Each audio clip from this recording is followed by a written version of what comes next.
Bonjour, bonjour.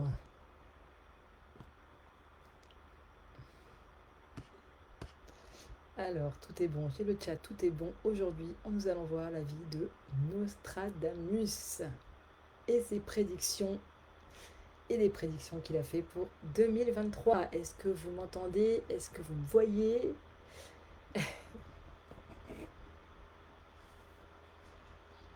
C'est possible que ça bug.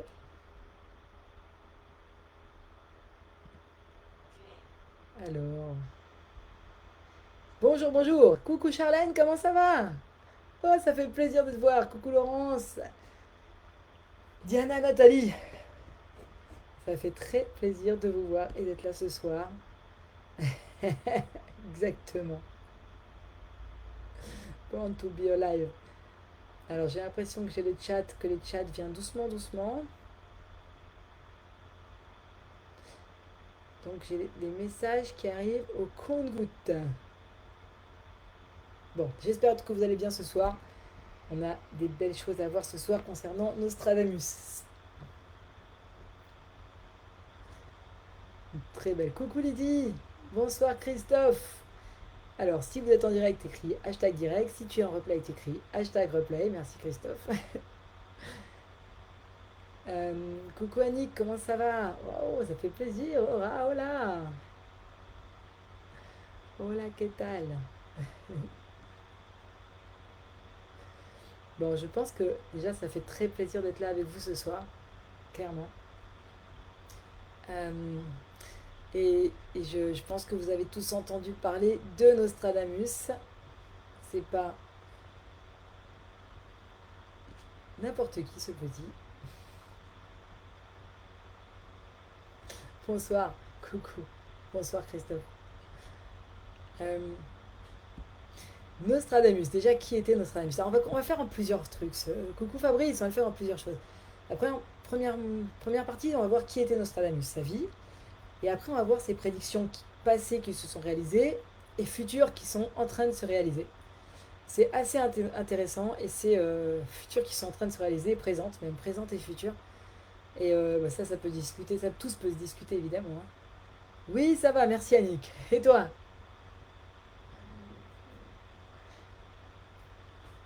Le plus important, c'est d'être vivant. On a de la chance, on a de la chance. Tout va bien, Annick, merci beaucoup. Hum, Nostradamus, allez, on y va sur Nostradamus. Michel de Notre-Dame, mieux connu sous le nom de Nostradamus, qui est né en 1503 à Saint-Rémy-de-Provence et qui est vraiment devenu une figure dans tout ce qui est prédiction prophétique et mystérieuse. C'est pour ça que on en parle beaucoup. Il a grandi dans une famille juive, mais qui a été converti au catholicisme. En fait, je pense à Maran. En fait, sa famille était juive et il s'est converti au catholicisme parce qu'il y avait des pressions à l'époque et qu'il y a eu l'Inquisition. Donc du coup, eh ben, j'adore le oui. Oui, oui Annick, ok. Il y a eu beaucoup, beaucoup de conflits religieux et donc ils sont devenus catholiques. Mais ça ne l'a pas du tout empêché. Non. Et en fait, ça a montré, c'est quelqu'un qui est très, très, très curieux au niveau intellectuel. Il avait une soif de connaissances énorme. Il a reçu une vraie éducation intellectuelle avec différentes disciplines et il était vraiment passionné. En fait, c'est quelqu'un de passionné. Salut Véro! On dit que ses parents lui ont inculqué l'amour d'apprentissage, qu'il a encouragé à poursuivre ses études. Là, ils l'ont poussé aux études. Il y a aussi le côté que c'est quelqu'un qui apparemment était très extrasensible et qui avait une tendance à être assoiffé de connaissances, d'intellect, et qui a du coup commencé à étudier tout ce qui est langue classique comme latin et grec, qui était extrêmement important à l'époque, et qui était en fait, il était très érudit. Ça lui a ouvert les portes, ces langues-là, à tout ce qui était texte antique et des connaissances classiques, donc des connaissances qui lui a permis de se former intellectuellement. Mais c'est ses, euh, ses études linguistiques, il ne s'est pas arrêté là, il est devenu médecin, il a été vraiment vers la médecine. C'était vraiment une passion pour lui la médecine. C'est pour ça qu'il s'est mis à chercher des remèdes qui n'existaient pas à l'époque. Et il a étudié à l'université de Montpellier. Il a travaillé vraiment dur bon, pour avoir son diplôme évidemment, et ça lui a permis vraiment de pratiquer la médecine pendant une bonne période de sa vie. Et la médecine, ça a été extrêmement important chez Nostradamus. en fait. Il était, il faisait médecine, herboristerie et astrologie. C'est grandes, les trois grandes disciplines qui ont versé sa vie. Et à l'époque, l'astrologie, c'était encore considéré comme une science extrêmement sérieuse. Là, c'est en train de revenir, on va y arriver. Mais c'était vraiment une vraie science.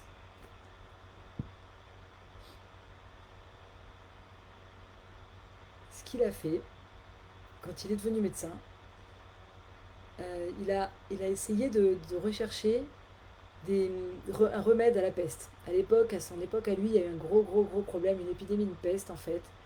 Et lui, ce qu'il a fait Nostradamus, c'est qu'il a été, il a travaillé, il a cherché des remèdes grâce aux plantes, grâce aux traditions, parce qu'à l'époque c'était les traditions et les plantes, et il a trouvé, apparemment, il aurait trouvé des remèdes à la peste et il aurait beaucoup aidé les gens. Donc c'était quelqu'un de généreux. On n'est pas sur une personne avide, on est sur quelqu'un de passionné. Ça a été En fait, c'est vrai que ça a été effroyable la peste et que c'est vrai que du coup, il était passionné et qu'il a voulu. Voilà, c'était vraiment quelqu'un de passionné et c'est pas quelqu'un qui faisait. Il a eu du mal avec la reconnaissance. Il y a eu des hauts et des bas dans sa vie, hein. Ça a été quelque chose de vraiment. Sa vie, elle a été passionnante parce qu'elle a été riche d'intellect, riche de connaissances, riche d'évolution et en même temps, tu avais des hauts et des bas qui sont assez impressionnants. Et effectivement, il a eu une très belle renommée en tant qu'apothicaire, que guérisseur.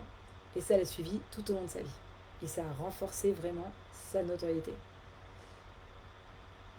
Mais il ne s'est pas arrêté là. Il s'est donné à fond dans tout ce qui était astrologie et prophétie. Et ça allait devenir vraiment, sa principale source de célébrité. Donc il a évolué. Oui, pire que le Covid, la peste, bien sûr. Le Covid, c'était.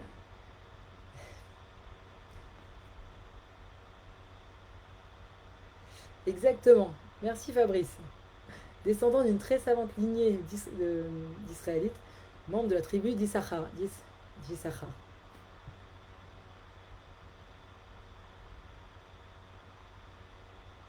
On va y revenir aux plantes, si on ne nous l'interdit pas. Il a dû en voir de toutes les couleurs, lui d'ailleurs et sa famille, et c'est pour ça certainement que ça le rend, qu'il a été passionné comme ça va un petit peu ensemble en fait souvent.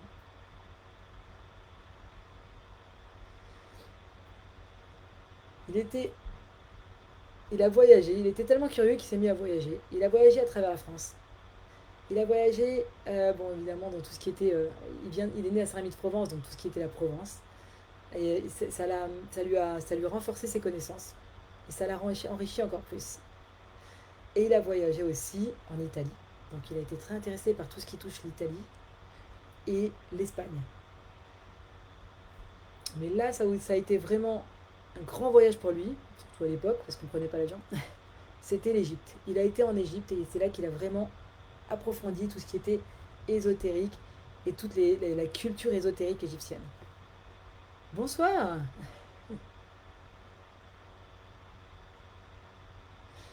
Et à partir de là, il a tellement appris de choses que sa renommée, elle est arrivée au royaume, en France, et que du coup, il a évolué dans sa vie. Et Catherine de Médicis, elle lui a demandé de devenir son astrologue, parce qu'elle a compris qu'avec l'astrologie, elle pouvait gérer la politique autrement et qu'elle pouvait prendre des décisions en fonction de ce qui allait se passer et qu'elle pouvait influencer la politique. Donc c'était pas juste exactement l'Espagne coïncidence, Espagne, Égypte, Italie. Euh, C'était pas juste un prophète qui a écrit un bouquin comme ça, c'était vraiment quelqu'un qui arrivait, qui a été le conseiller de la reine. C'était quelqu'un qui étudiait énormément. C'était quelqu'un qui a sauvé des vies avec la peste. C'était une personne qui était vraiment passionnée. C'est une personne qui avait énormément de courage parce qu'il a eu dans sa reconnaissance, dans sa connaissance, enfin dans sa renommée, il y a des gens qui le traitaient d'écervelé, d'idiot du village. Il s'est confronté effectivement à des gens qui étaient on le sait, c'est très compliqué d'être prophète. Donc, Catherine de Médicis qui a été Ypra Cato. Ouais, exactement. Et il a été conseiller pour Catherine de Médicis. Maintenant, lui, il a écrit une œuvre extraordinaire qui a été publié pour la première fois en 1555. Il y a des Tunisiens ici, 555, 1555. Et ce recueil, euh, c'était un recueil de quatrains, en fait. Et c'est devenu vraiment une œuvre fascinante à étudier. Parce elle est très énigmatique, en fin de compte. Elle est mystérieuse, elle est énigmatique, elle est écrite de façon un petit peu symbolique. Il faut décoder exactement. C'est exactement ce qui fait le côté intérêt de l'histoire, où les gens débattent, où ils ne sont pas d'accord, où on n'est pas sûr. Bonsoir. Chaque quatrain est composé de quatre vers. C'est totalement... Alors ça a l'air codé. Mais on va voir qu'il y a des phrases qui sont quand même assez claires, hein. Mais il a pris le temps de choisir les mots, il a pris le temps de mettre des images poétiques. Alors poétiques, plutôt éprouvantes, poétiques qui font peur, mais poétiques quand même. Et c'est vrai que du coup, il y a eu plusieurs interprétations. Et que du coup, on peut interpréter de plusieurs façons. Pourquoi il l'a codé? Alors déjà, parce que l'ésotérisme, à l'époque, même aujourd'hui, n'est pas ouvert à tout le monde. Donc je pense qu'il n'a pas voulu ouvrir à tout le monde. Et ensuite, je ne crois pas qu'il est codé. Je crois qu'il est dit tel que ça lui venait. Et quand tu dis les choses telles que ça te vient, c'est toujours un petit peu énigmatique, toujours symbolique, toujours imagé. Et quand tu le vois, tu sais, quand tu dis les choses directement comme ça, tu vois des choses imagées. Et ça sort un petit peu comme code. Après, son côté poète, moi je pense que c'est son côté sincèrement, son côté érudit qui fait ça. Il y a des prédictions qui sont devenues célèbres, hein, dans les prophéties, qui sont déjà passées, qu'on a déjà vues. Il aurait prédit la montée de Napoléon, la montée au pouvoir de Napoléon, ainsi que la Révolution française, tu vois. Donc c'était, ça a annoncé il y a des événements. Il a annoncé le 11 septembre. Exactement, Véron. Alors, effectivement, il y a un monsieur américain qui a décodé Nostradamus et qui a écrit un livre, oui, je pense 2017 d'ailleurs. Et comme tu dis, Véro, la façon de s'exprimer à l'époque était différente. Comme c'était quelqu'un d'érudit, il avait une tendance à s'exprimer en vers, ou à écrire en vers en tout cas. En tout cas, ça a traversé les siècles. Ce qu'il a fait a traversé les siècles. Les prophéties ont traversé les siècles. Il savait causer à l'époque, t'as raison. Et et on a reçu un héritage extraordinaire. Maintenant, et au niveau renommé, comme je vous ai dit, hein, il a été à la cour royale, il a été conseiller de la reine, il a interprété les étoiles pour elle, il a guidé les actions du royaume,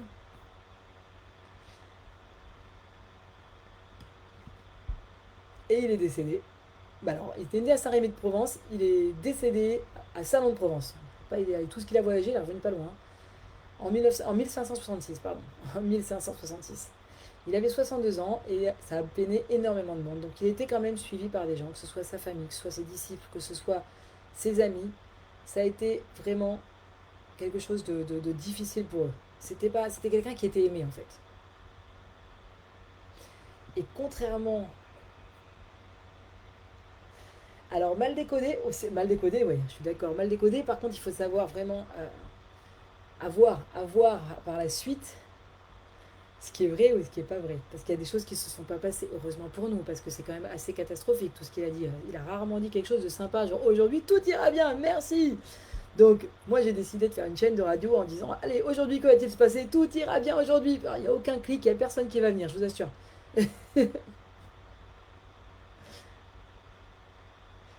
Et ben excellent, merci Laurence. Moi aussi, moi aussi Véro.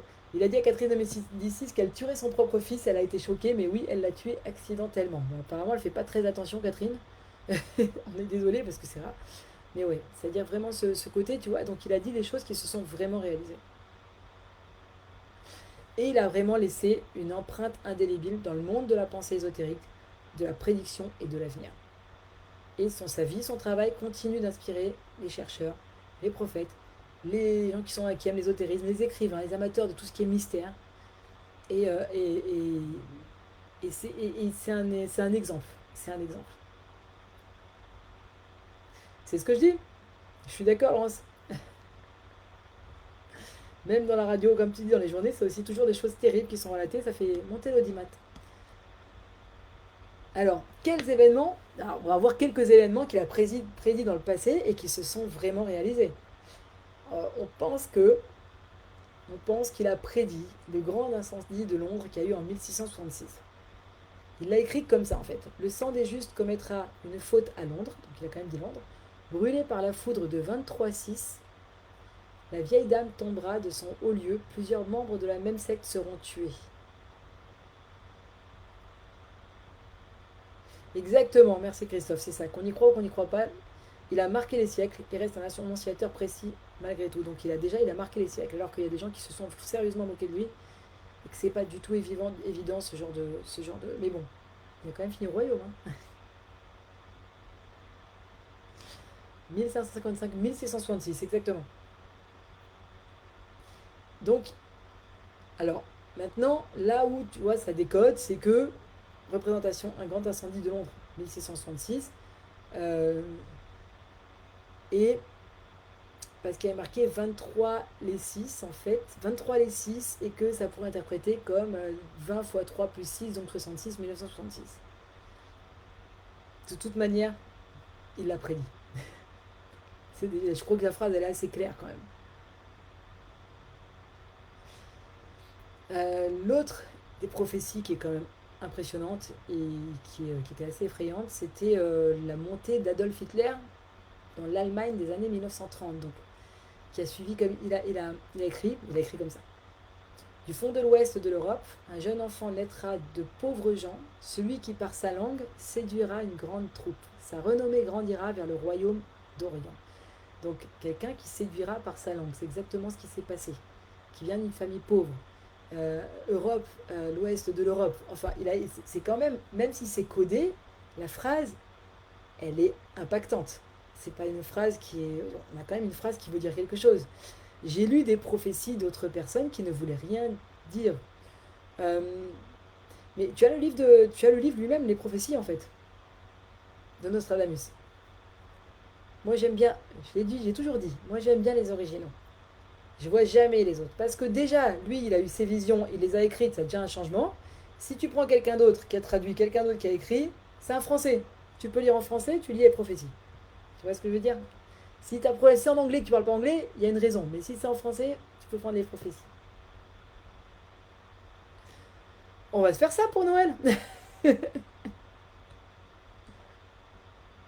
si tout va bien d'ici là. Mais oui, maintenant il a écrit des choses qui sont vraiment effrayantes.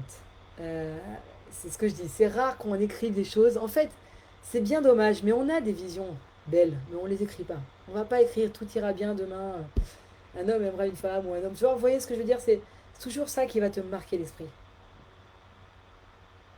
Exactement, voilà, c'est ça. L'original, Christophe. Tout à fait, Christophe. Il n'y a que ça de vrai. Les autres, c'est vraiment des interprètes et parfois fumeux. Et puis en plus, sur l'autre, je te dis, un interprète qui a interprété ce que l'autre a écrit à la fin. Donc, il a vu l'ascension d'Hitler. Il a vu aussi, dans ce qu'il disait, il y avait l'invasion de la Pologne, de l'Europe, dans son ensemble. On a vraiment, par sa langue, séduira une grande troupe, tu vois. Donc, c'est vraiment une référence directe d'Hitler qui était quelqu'un qui séduisait par la parole. Enfin, il séduisait, je sais pas comment il faisait pour séduire, mais il a séduit en tout cas. C'est joli ça, Laurence. Toi, dans notre futur, tu vois beauté et calme. Ça viendra. Ça viendra. Il faut avoir la foi. Si vous voulez, quand je finis avec Nostradamus, je vous raconte l'histoire de Narshon. Narshon Ben Aminadav, qui était quelqu'un de très courageux. Parce que l'action, il montre vraiment symboliquement que l'action et la foi mènent à. Il faut garder la foi dans tout ce que tu fais. Donc, si on ne croit pas que tout ira bien et que la beauté ressortira, ça ne sert plus à rien.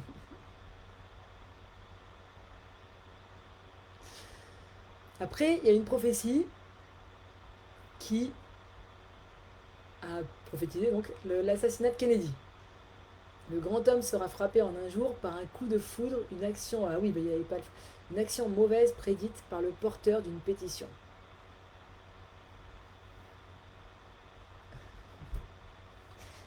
Jalousie finie. Eh ben écoute, si ceux qui nous jalousent arrêtent de nous emmerder, moi je suis d'accord, Véro, en tout cas. Oui, Nathalie, j'espère aussi. Si le monde entier, ça serait bien. Le bombardement d'Hiroshima. Joli, Annick. Tu sais quoi? C'est une excellente question. C'est une excellente question. Il a étudié, bien sûr, Yael, tout à fait. Et il était très très fort. On se demande comment, parce que vu quand tu le vois comme ça, tu te dis punaise, il est vraiment pas top. Ça a été beau gosse encore, même pas. On me dit qu'effectivement, alors pour répondre à Annick, on me dit qu'effectivement les écrits de Nostradamus sont en relation avec les codes de la Bible et parce que c'est quelqu'un qui a étudié, malgré la conversion, a étudié en fait. Et ça n'avait pas d'intérêt. Euh, le bombardement d'Hiroshima et Nagasaki, je l'ai marqué aussi, près des portes et à l'intérieur des deux villes, il y aura des fléaux comme on n'en a jamais vu. La famine dans la peste, des gens frappés par l'acier, criant au grand Dieu immortel pour obtenir du secours. Frappés par l'acier. Bon, après, ça pourrait être des missiles, l'acier, hein, mais près des portes à l'intérieur des deux villes, il y aura des fléaux comme on n'en a jamais vu. La famine dans la peste. Et l'attentat du 11 septembre, ça beaucoup. L'attentat du 11 septembre, des tirs bouleversants venant du centre de la Terre provoqueront des secousses autour de la ville nouvelle. Deux grands rochers se feront la guerre pendant longtemps. Donc tu as vraiment ce côté, tu vois, où il parle des deux. Mais moi, je trouve que le côté d'Hitler sortait vraiment clairement, en tout cas. Et ce qui est intéressant, c'est qu'il a prédit des choses à venir. D'accord? Il prédit 7 mois de grande guerre. Les gens meurent à cause du mal, mais leur lumière ne tombera pas entre les mains du roi. Je pense que ça va parler à certains d'entre vous en ce moment et des guerres se passent. Alors on avait pensé, il y en a qui ont pensé que c'était l'Ukraine, mais l'Ukraine a dépassé les 7 mois. On vient de démarrer une guerre. J'espère vraiment de tout mon cœur qu'elle ne durera pas 7 mois, mais qui sait, parce qu'apparemment tout le monde commence à s'en mêler. Donc tu vois, si tu parles d'une grande guerre, ça pourrait être. Maintenant, peut-être qu'il a dit 7 mois. On sait très bien qu'en prophétie, c'est compliqué le temps. Peut-être qu'il a vu 7 mois, mais que c'était 7 jours. En tout cas, on va prier pour. Et, euh, et du coup, voilà, c'est pour dire que pour lui, c'est 7 mois, mais ça peut être un symbole, 7 mois.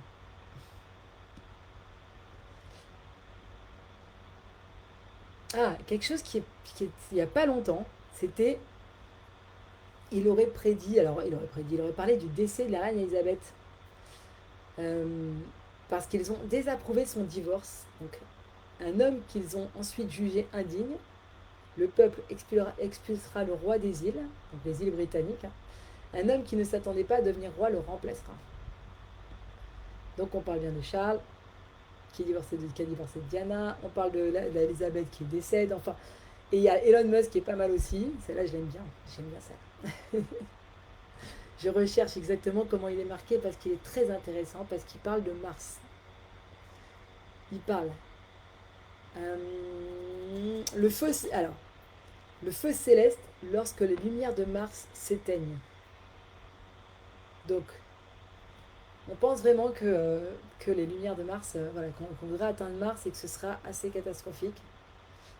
Les catastrophes climatiques sur la terre ferme, ça séchera encore plus et il y aura de grandes inondations lorsque vous verrez l'arc-en-ciel. On est en train de, c'est en train de se passer puisque il y a de plus en plus de réchauffement climatique. Terre ferme, ça séchera encore plus et il y aura de grandes inondations lorsque vous verrez l'arc-en-ciel.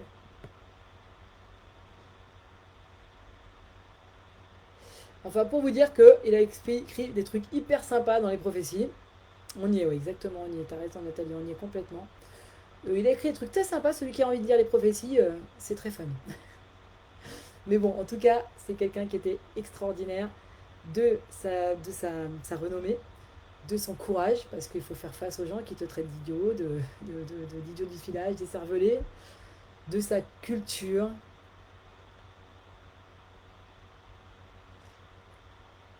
Donc 2023, mais on est presque en fin 2023, Laurence. Et il n'y a aucun doute que c'était une personne extraordinaire et que ça vaut le coup de lire son livre, vraiment, je pense. Euh, Si tu as envie forcément, si tu as envie d'apprendre à lire l'avenir, n'hésite pas à me contacter en MP et tu m'écris voyance et je t'explique comment lire l'avenir. C'est quand même quelque chose d'assez extraordinaire de savoir lire l'avenir. C'est pas quelque chose d'anodin et ça peut aider énormément.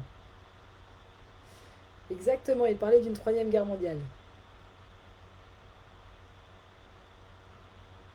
Il faisait de l'écriture automatique. Alors, je pense qu'il faisait de l'écriture automatique, mais comme il a mis ça en 4.1 et en 4.1, je pense qu'il a redéfini. C'est pour ça que je dis qu'il vaut mieux lire l'original, parce que déjà, lui, il l'a vu. Ensuite, il a écrit qu'il l'a vu, mais en 4.1. Il écrivait en 4.1. Donc, c'était de l'écriture automatique. C'était de l'écriture inspirée, exactement. Exactement. Des rêves inspirés. Qu'est-ce qu'il a dit pour 2023? D'accord. Alors, Laurence, qu'est-ce qu'il a dit pour 2023? L'histoire de la planète Mars, là, ce que je disais, c'était pour 2023. Le feu céleste, lorsque les lumières de Mars s'éteignent, c'était pour 2023. La Terre ferme, ça, pour 2023, selon les propos de Nostradamus. Hein, la Terre ferme, ça sèchera. Bah, c'est ça ce que je viens de dire, c'était 2023, excuse-moi. Ah, on peut acheter son livre, on peut trouver son livre. Google l'a numérisé. Apparemment, c'est le premier livre, d'après ce que j'ai lu, le premier livre de 500 000 exemplaires qu'il a numérisé. Donc, on peut même le trouver sur Google. Il a parlé aussi d'émeutes et de vengeance dans la rue, Laurence, pour te finir, parce que je voulais m'arrêter aux catastrophes, mais en fait, ce qu'il a dit. Dans 2 mois, c'est fini, 2023. Oui, mais il a parlé de guerre mondiale. On est déjà en guerre mondiale. Quand l'Amérique s'en mêle, écoute, t'as le monde, il est comme ça, voilà. T'as le Moyen-Orient, t'as l'Amérique qui arrive, la Russie qui arrive. Bon, mais c'est déjà le monde. Ça peut durer 7 jours. Ou 14. Euh, il a écrit tôt ou tard, vous verrez de grands changements se produire, des horreurs et de terribles vengeances. Bon, alors, d'un autre côté, ça, tu vois, c'est ce que j'appelle une phrase qui est quand même très vague. Et effectivement, tôt ou tard, vous verrez de grands changements se produire, des horreurs et de terribles vengeances. Mais il parle aussi de rébellion civile. Les trompettes tremblent dans une grande controverse et un accord qui a été rompu. Donc il parle de révolution. On est déjà en guerre mondiale, exactement. Alors, tout ce qui est effondrement économique, voilà, j'ai oublié d'en parler. Il a parlé d'effondrement économique. T'es où, Annick? De la Révolution française. Mais l'effondrement économique, il a parlé de l'inflation. C'est-à-dire qu'il a parlé du fait que. Il a parlé de l'inflation et de cannibalisme. Je te recherche les phrases exactes. Il a parlé d'inflation et de cannibalisme. C'est-à-dire que le blé sera tellement cher qu'il n'y aura pas à manger et que chacun voudra manger l'autre. On espère que c'est métaphorique.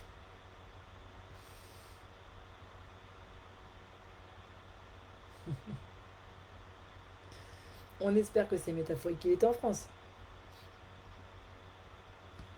Voilà, parce qu'il a dit qu'on aurait une inflation tellement énorme qu'on deviendrait cannibale. Exactement. Parce qu'il n'y aurait plus rien donc. Et oui, et l'effondrement économique. Il avait dit ça pour 2023. Il nous reste 2 mois et demi. Bon, ça va. Peut-être qu'il s'est planté. Non, mais c'est vrai. Manger l'autre, oui. Je suis en train de chercher la phrase, parce que cette phrase, elle était assez importante, mais bon, je la retrouve pas.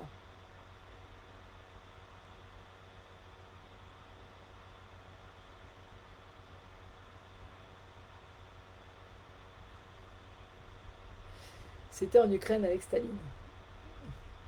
À quel sujet y elle?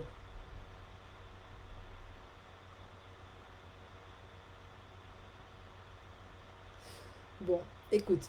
Il avait prédit la fin du monde en 1999, le 4 juillet 1999. La bonne nouvelle, c'est que ça s'est pas fait. Donc, il n'est pas, tout n'est pas précis, tout n'est pas juste. Et oui, d'accord, les gens se mangeaient. Bah, tu vois, donc c'est arrivé en plus. Il y a des moments où il y a des gens qui l'ont traité d'idiot cervelé lunatique, qui crient des sottises dans la rue, donc imagine qu'il devait être dans la rue en train de crier. Et il y a des choses qui ne se sont pas passées. Donc voilà, on va essayer de rester positif par rapport à ce qu'il disait. Je retrouve pas la phrase, mais bon, l'idée elle est là. C'est-à-dire qu'effectivement, le blé sera trop cher, que tout sera trop cher et que du coup, chacun mangera l'autre.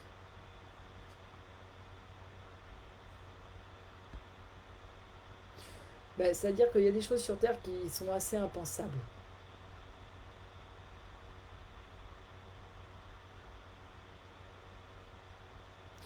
Et là, il y a quelque chose qui est censé arriver. L'Antéchrist anéantit très rapidement les trois. Sa guerre durera 27 ans. Les infidèles sont morts, captifs, exilés. Le sang et les corps humains recouvrent la terre. Évidemment, l'Antéchrist, c'est un homme qui a soif de sang, qui a de pouvoir et qui pourrait bien se cacher derrière un mec à cravate. Donc, voilà, on n'est pas au bout de nos peines, mais ce qui est intéressant, c'est qu'il faut garder la foi, qu'il faut garder le courage. Euh, Et alors, je sais qu'on a dépassé, mais je sais qu'on a dépassé, mais voilà. Pourquoi le courage? Juste pour quand les juste un petit mot sur Narshon Ben Aminadav, qui était le prince de la tribu de Yehuda et le beau-frère d'Aaron à l'époque. Quand on a fait la sortie d'Égypte et qu'on a dû traverser la mer Rouge, alors moi je le vois comme symbolique. Chacun le voit comme il veut. Moi je suis très dans la symbolique. Narshon, c'est celui qui s'est jeté dans la mer et qui a avancé dans la mer Rouge jusqu'à qu'il puisse plus, qu'il allait mourir. Et là, la mer Rouge s'est ouverte. Et vraiment, ce que je pense qu'il faut ressortir de là, c'est que quand tu agis, tu as des miracles qui arrivent. C'est vraiment ça. C'est-à-dire, tu agis et le miracle arrive. Donc, si tu agis avec la foi, que tu agis en étant sûr d'atteindre, d'arriver, d'avoir ce que tu veux, d'avoir avec la foi en fait, la foi, mais avec la foi d'amour, pas de la foi de haine évidemment. Il y a des miracles qui se font. Voilà, c'était pour l'histoire de Narshon parce que pour moi le courage c'est ça, c'est vraiment mélanger les deux.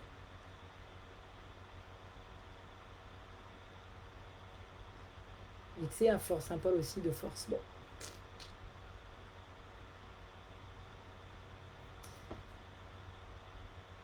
ça fait une demi-heure, un peu plus, on a débordé.